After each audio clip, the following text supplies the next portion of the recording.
আল্লাহর সৃষ্টি এত সুন্দর হতে পারে, আল্লাহর সৃষ্টি না দেখলে বোঝা হয় না। আজকে গিয়েছিলাম আমাদের চট্টগ্রামে জামালখানায় অবস্থিত অ্যাকোরিয়াম মাছের পার্কে।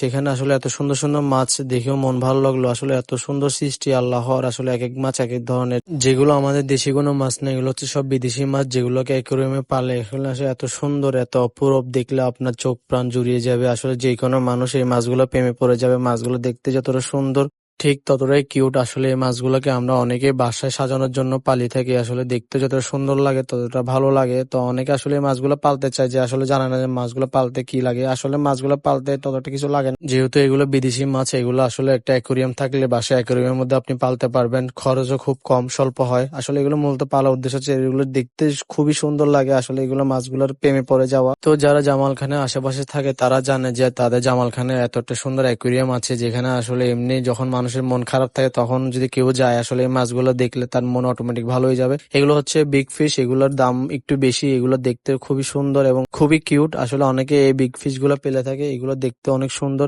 আসলে এখানে বিভিন্ন ধরনের মাছ আছে, বিগ ফিশ আছে, তারপরে আসলে বিভিন্ন ধরনের যে বিদেশি মাছগুলো আছে, কালারিং বিভিন্ন কালারে হয় ওই মাছগুলো আছে। তারপরে রূপচাঁদার মতো কিছু ছোট সাইজের মাছ আছে, যেগুলো দেখতে খুবই কিউট। এবং এখানে আপনি অনেক ধরনের আইটেম পাওয়া যাবে, অ্যাক্সেসরিজ, মাছের খাবার হতে শুরু করে গাছ, তারপরে মাছের জন্য সাজানো, রুমটা সাজানো, যা যা দরকার সব এখানে পেয়ে যাবেন। তো আপনারা আসতে পারেন জামালখানে অবস্থিত অ্যাকুরিয়াম মাছের পার্কে এবং এর উপভোগ করতে পারেন, মাছের সৌন্দর্যটা এগুলো উপভোগ করতে পারেন। তো সবাইকে আসার জন্য অনুরোধ করবো, যারা চট্টগ্রামে আছেন তারা একবার হলে জামালখান মাছের আরো দেখে আসবেন এবং মাছগুলোকে দেখবেন। ধন্যবাদ সবাইকে।